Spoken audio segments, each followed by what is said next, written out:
Devara 27th September 2024కి ఈ movie అయితే release అయ్యింది. పర్సనల్‌గా నేను జూనియర్ ఎన్టీఆర్ గారికి డై హార్డ్ ఫ్యాన్‌ని. బట్ మూవీ చూసిన తర్వాత నాకొక రకమైన డిస్సాటిస్ఫాక్షన్ అన్నమాట. సో, అందుకే మూవీ ఓటీటీలోకి వచ్చిన తర్వాత మళ్ళీ రీవాచ్ చేసి కథలోని, స్క్రీన్ ప్లే విషయంలోని కొన్ని చేంజెస్ చేసి నా వర్షన్‌ని రెడీ చేశాను. వీడియో ఎండ్ వరకు చూసి కథ మొత్తం విని నచ్చినా, నచ్చకపోయినా హానెస్ట్‌గా మీ ఒపీనియన్‌ని కామెంట్స్‌లో చెప్పండి.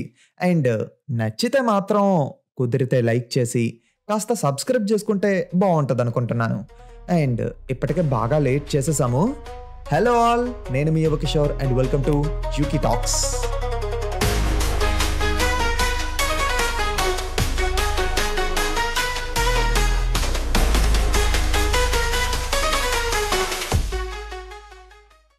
దేవర యొక్క కథ తెలుసుకోవాలంటే దేవర యొక్క ప్రపంచం గురించి అండ్ ఎర్ర సముద్రం చరిత్ర గురించి మీరు తెలుసుకోవాలి. Introducing you to the world of Devara. ఎర్ర సముద్రం ఆంధ్ర తమిళనాడు బార్డర్లోని సముద్రపు ఒడ్డున ఉండేటువంటి ఒక చిన్న ప్రాంతం. కొన్ని వందల సంవత్సరాల క్రితం ఒక రాజు దేశం చుట్టూ తిరిగి కొంతమంది వీరులందరినీ సేకరించి తనకి సైన్యం కింద నియమించుకుంటాడు. అండ్ ఆ సైన్యంతో ప్రతి యుద్ధాన్ని గెలిచేవాడు. అండ్ ఆ సైన్యం మొత్తం ఏంటంటే 4 క్లాన్స్ కింద డివైడ్ అయ్యారన్నమాట. నెంబర్ 1 సొర. వీళ్ళేంటంటే ఆయుధాలు తయారు చేసి ఆ ఆయుధాలతో వీరోచితంగా యుద్ధం చెయ్యడంలోని ఎక్స్పర్ట్స్, మన దేవర వాళ్ళ క్లాన్. నెక్స్ట్ తిమింగల, చాలా బలవంతులు. వీళ్ళకి ఎదురుగా ఎవడైనా వెళ్ళాడంటే అట్టంగా అతుక్కుపోతాడన్నమాట నేలకి, అంత బలంగా ఉంటారు. మన బైర వాళ్ళ క్లాన్. నెక్స్ట్ అష్టపది. వీళ్ళేంటంటే సముద్రం లోతున స్పీడ్‌గా ఈత కొట్టడంలో ఎక్స్పర్ట్స్ అన్నమాట. వీళ్ళు సముద్రం లోతులోనే అంత స్పీడ్‌గా ఈత కొడుతున్నారంటే నార్మల్‌గా సముద్రం మీద ఇంకెంత స్పీడ్‌గా ఈత కొడతారో మీ విజ్ఞతకే వదిలేస్తున్నా. వీళ్ళు మన కుంజర వాళ్ళ క్లాన్. ఇంకా 4 యండ్ర. వీళ్ళేంటంటే పడవలు తయారు చేసి ఆ పడవల్ని స్పీడ్‌గా నడపడంలోని ఎక్స్పర్ట్స్ అన్నమాట. వీళ్ళే మన రాయప్ప వాళ్ళ క్లాన్. టోటల్‌గా 4 క్లాన్స్, ఒక్కొక్కరు ఒక్కో దాంట్లో ఎక్స్పర్ట్స్ అన్నమాట. అండ్ ఈ 4 క్లాన్స్‌కి ఒక స్పిరిచువల్ హెడ్ ఉంటారు.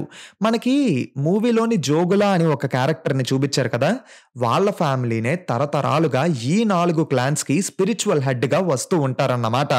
అండ్ వీళ్ళకి దేవుడు అనే కాన్సెప్ట్ తెలీదు. అండ్ భయం అనే కాన్సెప్ట్ అస్సలు తెలీదు. దేవుడు అనే కాన్సెప్ట్ లేదన్నాను కదా, దేవుడికి బదులు ఏంటంటే వీళ్ళు వీళ్ళ ఆయుధాలని పూజిస్తూ వస్తూ ఉంటారన్నమాట.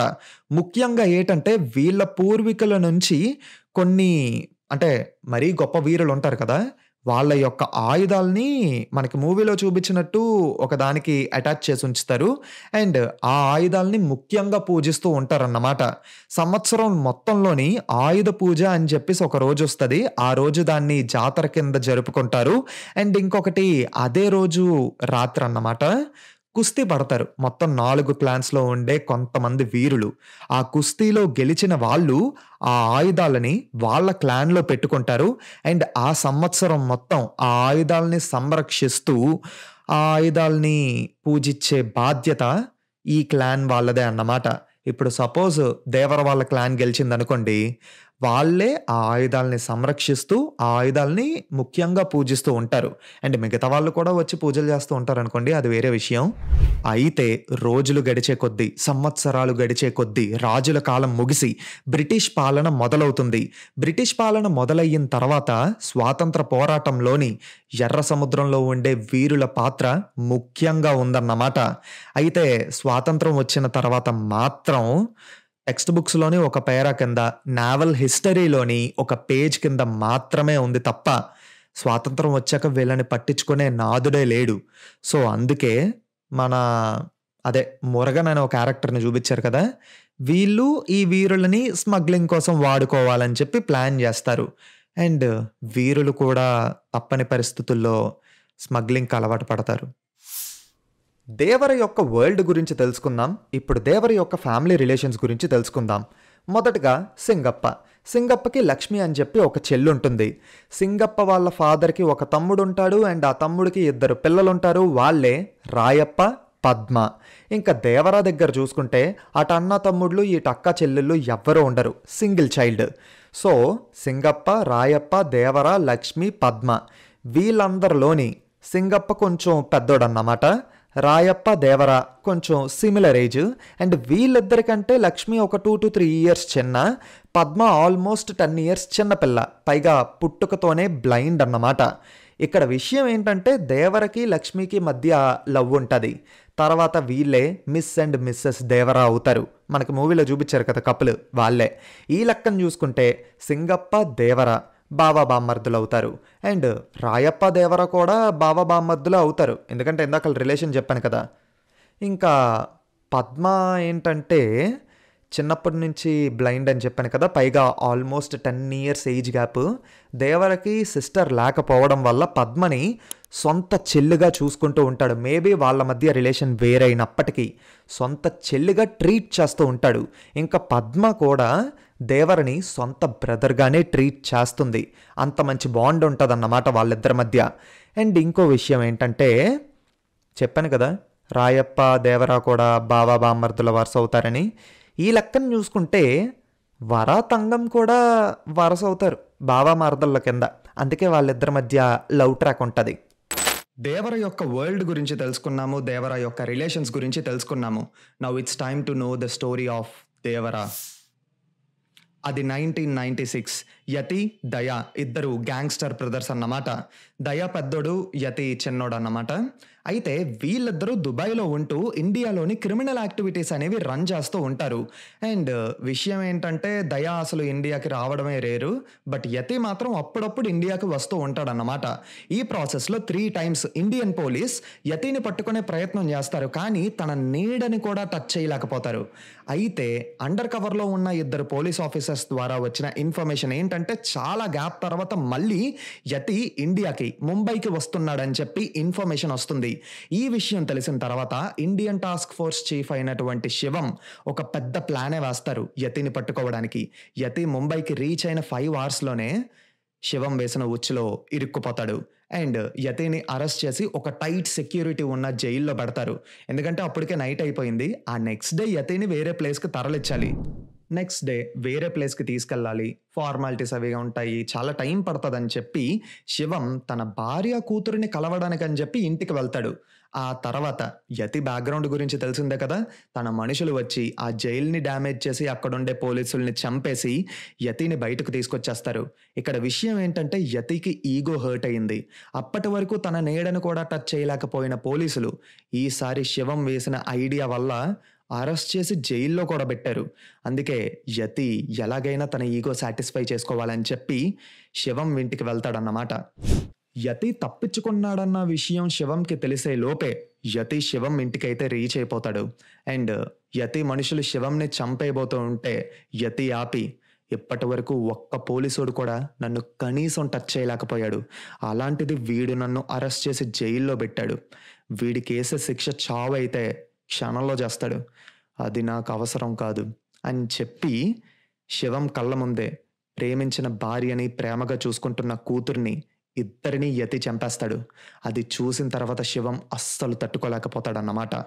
యతి వెళ్ళిపోతూ ఒకటే మాట అంటాడు, ఒక రకంగా నీ కూతురు భార్య చావుకి కారణం నువ్వే, ఎందుకంటే నువ్వు కానీ నన్ను అరెస్ట్ చేసి ఉండకపోతే ఈరోజు నీ ఫ్యామిలీతో హ్యాపీగా టైం స్పెండ్ చేసేవాడివి, కానీ ఈరోజు రాత్రి నుంచి చచ్చేంత వరకు నీ ఫ్యామిలీ చావుకి కారణం నువ్వే అని చెప్పి బాధపడుతూ ఉంటావని చెప్పి వెళ్ళిపోతాడన్నమాట.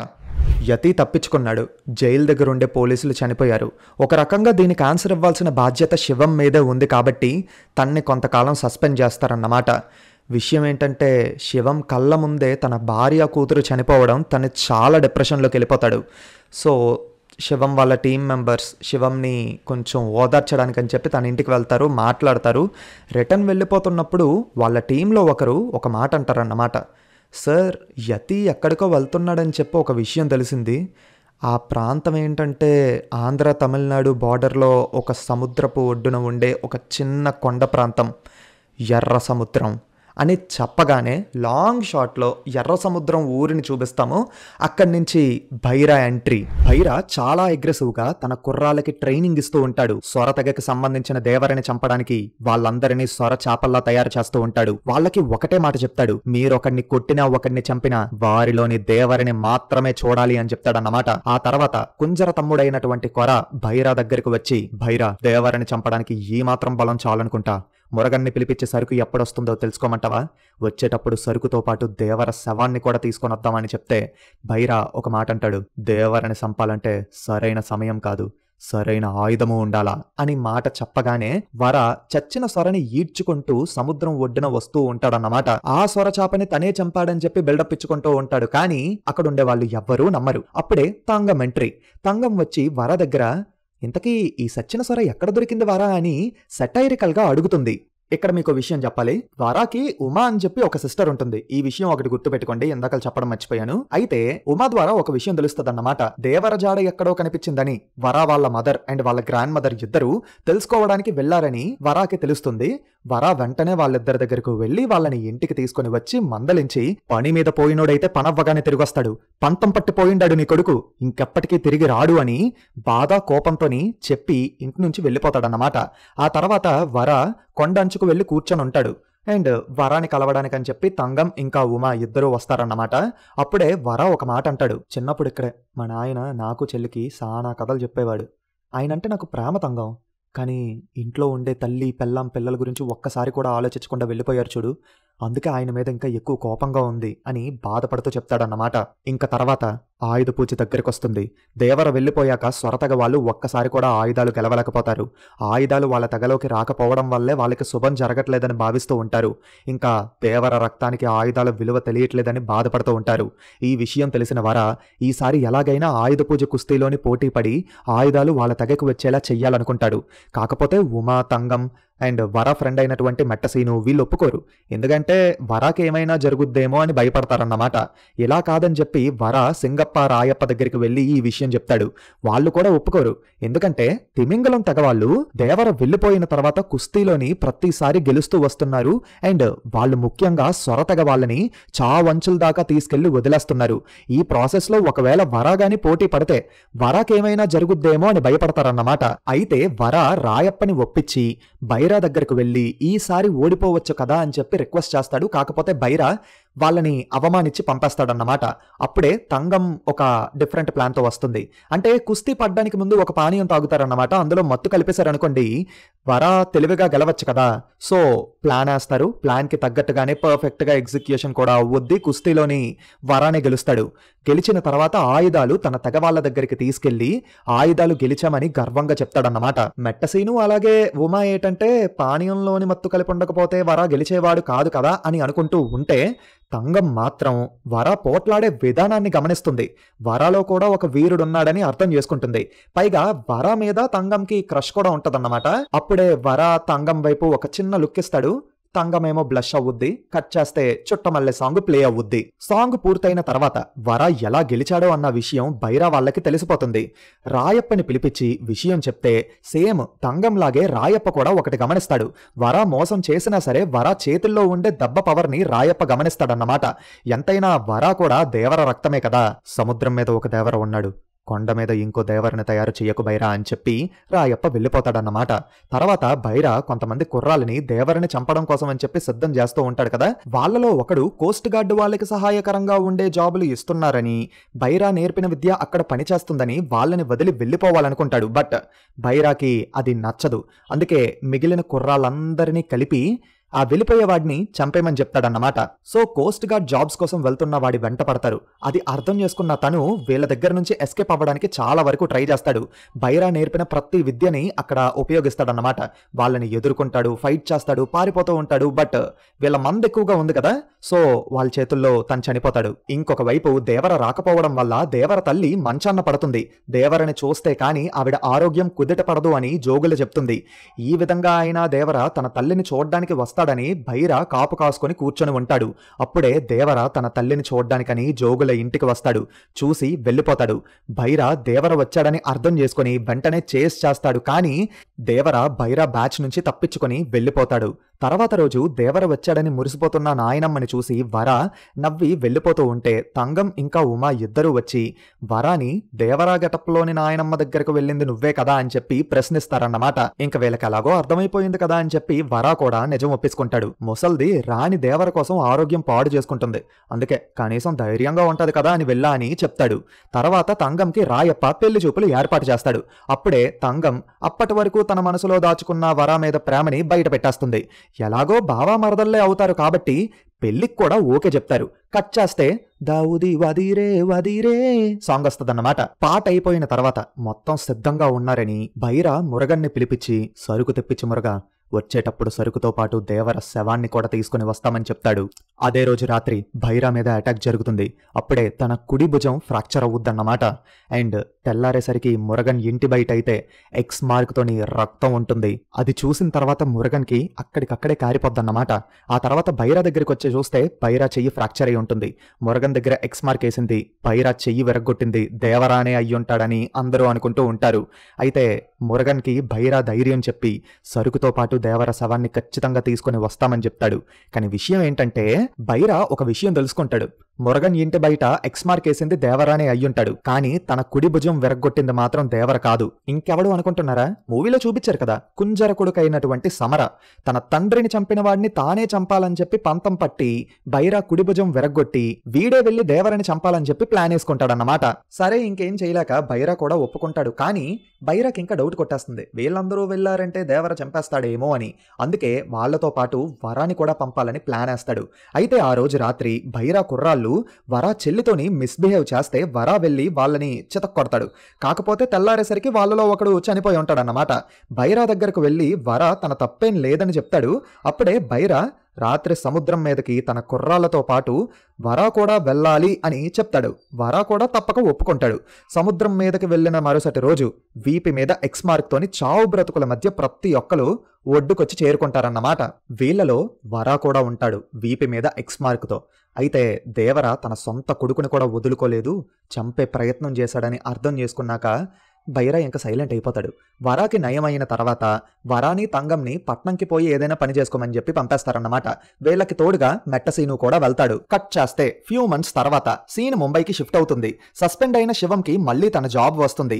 పగతో రగిలిపోతున్న శివం ఎట్టి పరిస్థితుల్లోనైనా యతిని పట్టుకోవాలని చెప్పి కసితో ఉంటాడు. దయా దగ్గర అండర్ కవర్ లో ఉన్న ఇద్దరు ఆఫీసర్స్ దగ్గర నుంచి ఎటువంటి ఇన్ఫర్మేషన్ లేదు, కనీసం రెస్పాండ్ కూడా అవ్వట్లేదు. అప్పుడే కోస్ట్ గార్డ్ ఆఫీసర్ అయినటువంటి ఇర్ఫాన్ దగ్గర నుంచి ఒక ఇన్ఫర్మేషన్ వస్తుంది, దయా ఇండియాకి వచ్చే ఛాన్సెస్ ఉన్నాయని. అండ్ ఇంకొక విషయం ఏంటంటే యతి చివరిగా ఎర్ర సముద్రానికి వెళ్ళాడు అని చెప్తారు. అండ్ శివం దగ్గర ఉన్న లాస్ట్ ఇన్ఫర్మేషన్ కూడా ఎర్ర సముద్రం గురించే కాబట్టి అక్కడికి మఫ్టీలో వెళ్ళి వాళ్ళ సరుకు ఒకటి వస్తుందని దాన్ని తీసుకుని రావాలని భైరా వాళ్ళని అడుగుతారు. కానీ వాళ్ళు ఒప్పుకోరు. అప్పుడే ఒడ్డున ఉన్న సింగప్ప కనిపిస్తాడు. భైరా వాళ్ళని ఒప్పించమని శివం అడుగుతాడు. కానీ సింగప్ప రిటర్న్ లోని శివంకి ఒక విషయాన్ని చూపిస్తాడు. అది చూడగానే శివం గుండె ఆగిపోద్ది. మ్యాటర్ ఏంటంటే సముద్రంలో ఉండే అస్థిపంజరాల్ని చూపిస్తాడన్నమాట. అది చూడగానే శివం కంప్లీట్లీ బెదిరిపోతాడు. అసలు ఎవరు వాళ్ళంతా అని అడిగితే సానా పెద్ద కథ సామి, రక్తంతో రాసిన ఎర్ర సముద్రం కథ, మా దేవర కథ అని చెప్పగానే దేవర ఫ్లాషెస్ పడతాయి. దేవర టైటిల్ కూడా అప్పుడే పడుతుంది. ఇక్కడ ఇంటర్వెల్ అన్నమాట. సెకండ్ హాఫ్ స్టార్ట్ అయిన తర్వాత సింగప్ప ఎర్ర సముద్రం హిస్టరీ గురించి, అక్కడ ఉండే వీరుల గురించి, స్వాతంత్ర పోరాటంలో వాళ్ళ ముఖ్య పాత్ర గురించి, అండ్ అలాంటి వాళ్ళు స్మగ్లింగ్ కి ఎలా అలవాటు పడ్డారు అనే విషయం గురించి డీటెయిల్డ్ గా చెప్తాడు. సో కొన్ని రీజన్స్ వల్ల ఎర్ర సముద్రం వీరులు పైరెట్స్ కింద మారక తప్పలేదు. అలా మన దేవర ఎంట్రీ ఉంటుంది. జాగ్రత్తగా దోపిడీ చేసి సరుకు మొత్తం మురగన్ కి అప్పజెప్పేస్తారు. దేవర చెప్పే కథ వినకపోతే వరా ఇంకా ఉమా ఇద్దరికి నిద్ర పట్టదు. అందుకే ఎప్పట్లాగే పూర్వీకుల కథలు చెప్పడానికని చెప్పి కొండ అంచుకు తీసుకుని వెళ్తాడు దేవర. కానీ పూర్వీకుల కథలు విని విసిగిపోయినటువంటి వర దేవర కథని అడుగుతాడు. కాకపోతే దేవర దిగులు చెందుతూ చెప్పుకునేంత గొప్ప కథ కాదులే అమ్మా మీ నాయనది అని అక్కడితోనే కథని ఆపేస్తాడు. అయితే దేవర తన స్నేహితుడి కొడుకు బయట ఊర్లకు వెళ్లి చదువుకోవడానికి డబ్బు సహాయం చేస్తూ ఉంటాడు.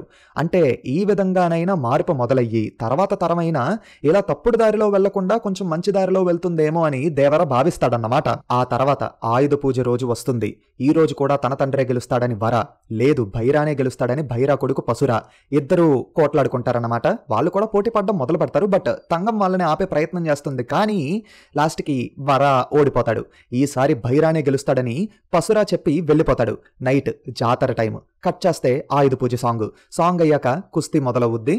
సేమ్ మూవీలో చూపించినట్టే రాయప్ప వాళ్ళకి ఆయుధాలు ఇద్దామని అడగడం, ఒప్పుకోకపోవడం, రాత్రి మొదలైన కుస్తీ పగలు వరకు జరగడం, దేవరానే మళ్ళీ ఆయుధాలు గెలవడం, ఈసారి ఆయుధాలు రాయప్ప వాళ్ళ ఊరికి పంపించడం. అయితే ఆయుధ పూజ అయిపోయిన తర్వాత దేవర స్నేహితుడి కొడుకు బయట ఊర్లో చదువుకుంటున్నాడని చెప్పాం కదా, అతను రిటర్న్ చదువుకోవడానికని చెప్పి ఊరెళ్తూ ఉంటే దారిలోని కొంతమంది దుండగులు ఇతను ట్రావెల్ చేస్తున్నటువంటి బస్సు మీద అటాక్ చేసి చంపేస్తారు.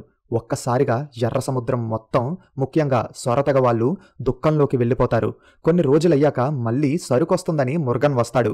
బట్ కోస్ట్ గార్డ్ సెక్యూరిటీ ఎక్కువయ్యింది, కొంతకాలం ఆపేయడం బెటర్ అని దేవరా చెప్తాడు గాని మాట వినరు. కాకపోతే రాయప్ప దేవరని కన్విన్స్ చేస్తాడు. మేం వెళ్తే తిరిగొస్తామో లేదో తెలీదు, కానీ నువ్వు వస్తే ఖచ్చితంగా సేఫ్ గా తిరిగొస్తాం దేవరా అని కన్విన్స్ చేసి తీసుకొస్తాడన్నమాట. అన్ఫార్చునేట్లీ ఈసారి మాత్రం కోస్ట్ గార్డ్ ఆఫీసర్స్ కి దొరికిపోతారు. అప్పుడే వాళ్ళు తెచ్చిన సరుకులోని ఆయుధాలున్నాయని దేవరకి తెలుస్తుంది. అండ్ దేవర వాళ్ళ స్నేహితుడి కొడుకు చనిపోవడానికి కారణం కూడా ఇలా స్మగుల్ చేసిన ఆయుధాలే అని ఇర్ఫాన్ ద్వారా తెలుస్తుందన్నమాట. అది విన్నాక దేవర మనస్సు చలించిపోతుంది. కాకపోతే బైరా ఇంకా కుంజరా మనుషులు కోస్ట్ గార్డ్ ఆఫీసర్స్ మీద అటాక్ చేయడం స్టార్ట్ చేస్తారు. అప్పుడే దేవర తన వాళ్ళ మీదకి తిరగబడి ఆఫీసర్స్ ని కాపాడతాడు. బట్ సరుకు మొత్తం బైరా ఇంకా కుంజర మనుషులు తీసుకుని వెళ్ళిపోతారు. మరుసటి రోజు కంటైనర్స్ లో ఏముందని మురగన్ ని అడుగుతాడన్నమాట దేవర. కానీ మురగన్ ఈ విషయం చెప్పడానికి అంగీకరించడు. పట్టుపట్టి అడిగేసరికి మురగన్ తో పాటు వచ్చిన డిఎస్పీ తులసి అందులోని ఆయుధాలున్నాయని చెప్తాడు. అది విన్నాక దేవర ఇకపై సరుకు తేవడానికి సముద్రం మీదకి వెళ్ళము అని చెప్తాడు. అలాగే అక్కడ ఉన్న సరుకుని కొండ మీద నుంచి పడేసే ప్రయత్నం చేస్తాడు. బాక్స్ ని తొయ్యడానికి దేవర చాలా కష్టపడతాడు. చాలా ఎక్కువగా ప్రెషర్ పెట్టి స్లోగా కదుపుతూ ఉంటాడు. ఎక్కువగా ప్రెషర్ పెట్టి ఆ బాక్సెస్ ని తొయ్యడం వల్ల దేవరకి చెమటలు పడుతూ ఉంటాయి. కళ్ళు ఎర్రగా మారుతూ ఉంటాయి.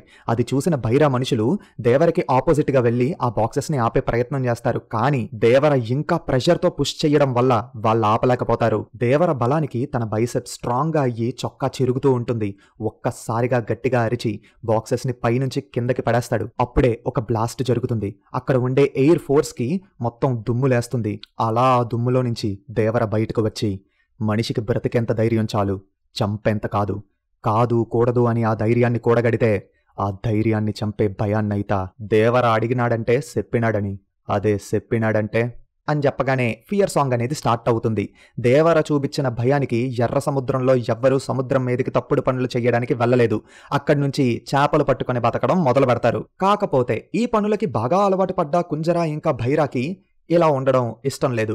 ఇదే సమయంలోని ఎర్ర సముద్రం మళ్ళీ ఎర్రగా మారినట్టు, అది కూడా తన మూలంగా అలా జరిగినట్టుగా దేవరకి ఒక కల వస్తుంది. ఈ కల గురించి జోగులకి చెప్పడానికి వెళ్తే పాచికలు వేసి దేవర ఫ్యూచర్ ని అనలైజ్ చేసి, ముందున్న రోజుల్లో నీకు ముప్పుంది దేవర, ఎవరిని నమ్మాలో ఎవరిని నమ్మకూడదో కూడా చెప్పలేము, జాగ్రత్తగా ఉండాలి నువ్వు అని చెప్తుంది. అయితే దేవరని ఒప్పించడం చాలా కష్టం అని చెప్పి కుంజర దేవరని చంపేద్దామని చెప్పి ప్లాన్ వేస్తాడు. బట్ భైరాకి ఇది ఇష్టం లేదు. ఎందుకంటే వాళ్ళ మధ్య ఎన్ని గొడవలున్నా వాళ్ళందరి మధ్య బ్రదర్హుడ్ బాండ్ అనేది ఉంటుంది. సో వాళ్ళలో వాళ్ళు చంపుకోవడం భైరాకి అసలు ఇష్టం ఉండదు. అందుకే దేవరని చంపడానికైతే ఒప్పుకోడన్నమాట. అప్పుడే కుంజర ఇంకొక ప్లాన్ చెప్తాడు. నీ తమ్ముణ్ణి రాయప్ప చెల్లికిచ్చి పెళ్లి చేద్దాం. రాయప్ప చెల్లిని కూడా దేవర తన సొంత చెల్లిగా భావిస్తాడు. తన్ని అడ్డం పెట్టుకుని దేవరని బ్లాక్మెయిల్ చేసి మళ్ళీ మనం పాత పనులు మొదలు పెడదామని అంటాడు. ఈ విషయానికి భైరా ఒప్పుకుంటాడన్నమాట. కాకపోతే కుంజర యొక్క అసలు ప్లాన్ ఏంటంటే పెళ్లి రోజు సైలెంట్ గా దేవరని లేపేయాలి అని ప్లాన్ వేసుకుంటాడు. సో తర్వాత అన్నట్టుగానే సంబంధం మాట్లాడతారు, ఓకే అవ్వుద్ది. ఇంకా రాయప్ప దేవర దగ్గరకు వెళ్లి భైరా గురించి పట్టించుకోకుండా ఖచ్చితంగా పెళ్లికి రమ్మని రిక్వెస్ట్ చేస్తాడు. అప్పుడే దేవర ఒక మాట అంటాడు, భైరా మొండోడే గాని చెడ్డోడు కాదు రాయప్ప, ఖచ్చితంగా పెళ్లికి వస్తాను. ఎంతైనా పద్మని నేను చిన్నప్పటి నుంచి సొంత చెల్లిగా భావించాను, నేనెందుకు రాని చెప్పు అని ఖచ్చితంగా పెళ్లికొస్తానని మాటిస్తాడన్నమాట. ఇంకా పెళ్లి రోజు రానే వచ్చింది. అక్కడ వాళ్ళ సాంప్రదాయం ప్రకారం ఏంటంటే పెళ్లి అనేది ఆయుధాల మధ్య జరుగుద్దన్నమాట. ఎందుకంటే వాళ్ళ పూర్వీకుల ఆశీర్వాదం కూడా ఉంటుందని. చివర్లోని తాళి కట్టిన తర్వాత పెళ్లి కొడుకు తన బొటని వేలు చిన్నగా ఘాటు పెట్టుకొని ఆ రక్తంతోని పెళ్లి కూతురు నుదుటి మీద బొట్టు పెట్టాలి. దీనికి అర్థం ఏంటంటే పెళ్లి కొడుకు ప్రాణం సాక్షిగా ఆమెకు జీవితకాలం తోడుగా ఉంటాను అని అర్థం. అక్కడ ఆనందంతో దేవర తాండవం వాడతాడు. ఆ తర్వాత రాయప్పకి కుంజర యొక్క ప్లాన్ తెలిసిపోద్ది. కుంజరిని వద్దు అని ఆపడానికి వెళ్తే కుంజర సింపుల్ గా రాయప్పని కూడా తన ప్లాన్ లో ఇన్వాల్వ్ చేసి ఈ పని చెయ్యకపోతే తన చెల్లి పెళ్లి ఆగిపోద్దని బ్లాక్మెయిల్ చేస్తాడు. ఇంకా తప్పక రాయప్పే దేవరని సముద్రం దగ్గరికి పంపిస్తాడు. విషయం ఏంటంటే ఎర్ర సముద్రంలో ఉండే వాళ్ళు ఎవ్వరూ దేవరని చంపడానికి ముందుకు రారు. సో అందుకే కుంజర ముందుగానే మురగంతో మాట్లాడి బయట వారిని దేవరని చంపడం కోసం అని చెప్పి పిలిపిస్తాడన్నమాట. వాళ్ళందరినీ కుంజర ఇంకా తన తమ్ముడు కొర గైడ్ చేస్తారు. కానీ విషయం ఏంటంటే అక్కడికి వచ్చిన ఏ ఒక్కడు ప్రాణాలతో ఉండడు. వచ్చిన ప్రతి ఒక్కడి ప్రాణాలు దేవర తీసేస్తాడు. కేవలం కుంజర అలాగే తన తమ్ముడు కొరాని తప్ప. అంతా అయిపోయిన తర్వాత లంకను తగలపెట్టి ప్రశాంతంగా కూర్చున్న హనుమంతుడిలాగా ఒడ్డున కూర్చుని దేవర తన కత్తిని కడుగుతూ ఉంటాడు. అప్పుడే all hell the tiger song అనేది ప్లే అవుద్ది. మరుసటి రోజు రాయి మీద దేవర వార్నింగ్ లెటర్ రాసి సముద్రం మీదకి ఎవరైనా వస్తే వాళ్ళని వదిలిపెట్టను అని చెప్పి వెళ్ళిపోతాడు. అక్కడ కుంజర కూడా చనిపోయి ఉంటాడు. కాకపోతే కొర ప్రాణం కోసం పోరాడుతూ ఉంటాడు. తన వాళ్ళని చంపుకోవడం భైరాకైతే ఇష్టముండదు. దేవరా కూడా తన వాళ్ళని చంపుకోడు అని భైరా అనుకుంటాడు. కాకపోతే అక్కడ కుంజర చనిపోయి ఉన్నాడు. కుంజర చావుకి కారణం ఖచ్చితంగా దేవరానే అయ్యుంటాడని అర్థం చేసుకున్న భైరా అప్పటి వరకు తనలో ఉండే ఆ బ్రదర్హుడ్ బాండ్ని బ్రేక్ చేసుకుని దేవరని చంపాలని డిసైడ్ అవుతాడు. అలా జరిగిన 2 సంవత్సరాల తర్వాత మళ్ళీ అక్కడ వీరులు సముద్రం ఎక్కితే వాళ్ళు సగం ప్రాణంతో ఒడ్డుకు చేరుకుంటారు. కానీ 12 ఏళ్ల తర్వాత ఈసారి సముద్రం మీదకి దేవర కొడుకు వరా కూడా వెళ్తాడు. అప్పుడే సింగప్ప దగ్గరికి వరా తల్లి వెళ్లి ఆపమని వేడుకుంటుంది. సముద్రం ఎక్కితే సొంత కొడుకని కూడా చూడడన్నా నా పెనివిటి, దయచేసి నా కొడుకు వరాని కాపాడు అని తన అన్న సింగప్ప దగ్గరికొచ్చి లక్ష్మి వేడుకుంటూ ఉంటుంది. కానప్పుడే సింగప్ప ఒక పెద్ద ట్విస్ట్ రివీల్ చేస్తాడు. నీ పెనివిటి దేవర ఎప్పుడో చనిపోయినాడు తల్లి, కానీ నీ పెనివిటి చెప్పిన కథలు వింటూ పెరిగి నీ కొడుకు తన తండ్రి పేరు మీద పెద్ద కథనే అల్లినాడు. ఎంతకాలం సముద్రం మీద దేవరా అని చెప్పి ఎర్ర సముద్రాన్ని భయపడుతుంది నీ కొడుకు వరా అని చెప్పగానే సముద్రం మీద వరా చేసే మారణ హోమాన్ని చూపిస్తూ ఉంటాం. మొత్తం అయ్యాక ఒడ్డుకు చేరుకున్నాక కొడుకుని చూసి నీ తండ్రి కోసం నువ్వెంత చేసావా అని కన్నీరు పెట్టుకుంటుంది లక్ష్మి. కానీ ఎర్ర సముద్రంలో ఉండే వాళ్ళందరినీ ఒప్పించాలంటే వరా కూడా సగం ప్రాణంతో ఒడ్డుకి చేరుకున్నట్టుగా ఉండాలి. సింగప్ప ఒప్పుకోకపోయేసరికి వరా తానంతట తానే తన వీపు మీద ఘాటు పెట్టుకుంటాడన్నమాట. ఇది మొత్తం విన్నాక శివం షాక్ అయ్యి భయం కూడా అతన్ని చూస్తే భయపడుతుందన్నావు, ఆయుధం కూడా అతని పేరు విన్నాక వణుకుద్దన్నావు, అలాంటి వీరుడిని ఎవరు చంపారు సింగప్ప అని క్వశ్చన్ చేస్తాడు. సింగప్ప మాత్రం ఆన్సర్ చెయ్యకుండా రేత్రివేళ అయ్యింది సామి, సేద తీరుతూరు పదండి అని చెప్పి వాళ్ళని ఊరు వైపుకి తీసుకుని వెళ్ళిపోతాడు. అప్పుడే సింగప్ప తల వెనక్కి తిప్పి సముద్రాన్ని చూస్తూ ఉంటే ఈ ఫుటేజ్ ప్లే అవుద్దన్నమాట. ఇక్కడితో ఆపేసి directed by, produced by, music by అని నేమ్ కార్డ్స్ అయితే వేస్తాము. ఇప్పుడు ఎండ్ క్రెడిట్స్. సడన్ గా సముద్రంలో శివం చూసినటువంటి ఆ శవాలు శివం యొక్క నిద్రలో అంటే కలలో కనిపిస్తాయన్నమాట. ఆ ఫ్లాషెస్ చూసిన వెంటనే శివం నిద్రలేచి కంగారుగా సింగప్ప దగ్గరకు వెళ్ళి కళ్ళు మూసినా తెరిచినా సముద్రంలో చూసిందే కనిపిస్తుంది. ఇంతకీ అసలు ఆ శవాలు ఎవరివి సింగప్ప అని అడగగానే యతి ఇంకా తన మనుషులవి అని ఒక వాయిస్ వినిపిస్తుంది. చూస్తే కోస్ట్ గార్డ్ ఆఫీసర్ ఇర్ఫాన్ వస్తాడన్నమాట. సముద్రంలో మీరు చూసింది యతినే, యతి చనిపోయాడు. కనిపించకుండా పోయిన యతి కోసం దయ మళ్ళీ ఇండియాకి రావాలనుకుంటున్నాడు. ఎర్ర సముద్రం ప్రమాదంలో ఉంది శివం, వీళ్ళని కాపాడడానికి మీ సహాయం కావాలి. అండర్ కవర్లో వెళ్ళిన మీ ఆఫీసర్స్ నుంచి రెస్పాన్స్ రావట్లేదంటే నాకు తెలిసి వాళ్ళు దయాకి దొరికిపోయి ఉంటారు అని ఇర్ఫాన్ చెప్పగానే దుబాయ్లో ఉన్న దయా ప్యాలెస్ దగ్గరికి సీన్ షిఫ్ట్ అవుద్ది. అండర్ కవర్లో ఉండే ఆఫీసర్స్ ఇద్దరిని దయా బ్రూటల్గా చంపేసి రక్తంలో తడిచిపోతాడు. అప్పుడే ఒక పర్సన్ వచ్చి భాయ్ యతి చివరిగా ఎక్కడికి వెళ్లారో ఆ ప్లేస్ ఏంటో తెలిసింది, ఆంధ్ర తమిళనాడు బార్డర్ మధ్య ఉండే ఎర్ర సముద్రం అని చెప్పగానే దయా ఇండియన్ మ్యాప్ మీద రక్తంతోని ఆంధ్ర తెలంగాణ బార్డర్ దగ్గర ఒక మార్కు వేసి ఎర్ర సముద్రం వస్తున్నా అని చెప్పగానే లాంగ్ షాట్లోని ఎర్ర సముద్రాన్ని చూపించి అక్కడి నుంచి దూరంగా ఉన్న ఒక ఐలాండ్లోకి తీసుకుని వెళ్తాం. అక్కడ నిప్పు కాచుకుంటూ ఒక వ్యక్తి రగ్గుడుగా సాల్ట్ అండ్ పెప్పర్ లుక్లోని ఒక పర్సన్ ఫేస్ లైట్గా కనిపిస్తుంది. అతను కెమెరా వైపు చూసి వస్తున్నా అని చెప్పగానే దేవరా 2 అని టైటిల్ పడుతుంది. ఇలా పార్ట్ 1 ఎండ్ అవుతుందన్నమాట. ఈ విధంగా ఫస్ట్ పార్ట్ స్టోరీ అనేది కంప్లీట్ అవుద్ది. ఇవి నేను చేసిన చేంజెస్. కొంచెం లెంత్ ఎక్కువ అయ్యింది కదా, లాగ్ అయినట్టుగా అనిపిస్తే సారీయే. నెక్స్ట్ వీడియోస్ నుంచి కొంచెం నరేషన్ని ఇంప్రూవ్ చేసుకుంటాను. మీరు మాత్రం మీకు నచ్చినా, నచ్చకపోయినా మీ హానెస్ట్ ఒపీనియన్‌ని కామెంట్స్‌లో చెప్పండి. చెప్పాను కదా! నచ్చితే లైక్ చేయండి. కుదిరితే ఖచ్చితంగా సబ్స్క్రైబ్ చేసుకొని సపోర్ట్ చేయండి. అది విషయం. మళ్ళీ కొత్త వీడియోతో ఖచ్చితంగా మీ ముందుకు వస్తాను. నెక్స్టు ఏ మూవీ స్టోరీని రీరైట్ చెయ్యాలో అన్న విషయం గురించి కూడా కామెంట్స్‌లో చెప్పండి. నాకేమైనా ఇంట్రెస్టింగ్‌గా అనిపిస్తే, నేను చేసిన చేంజెస్ నాకు కూడా బావున్నాయి, వీడియో చేద్దాం అనిపిస్తే, నేను వీడియో రెడీ చేసి ఖచ్చితంగా మీ ముందుకు తీసుకొనొస్తాను. ఇది విషయం. మళ్ళీ కొత్త వీడియోతో మీ ముందుకు వస్తాను. Until then take care and bye by.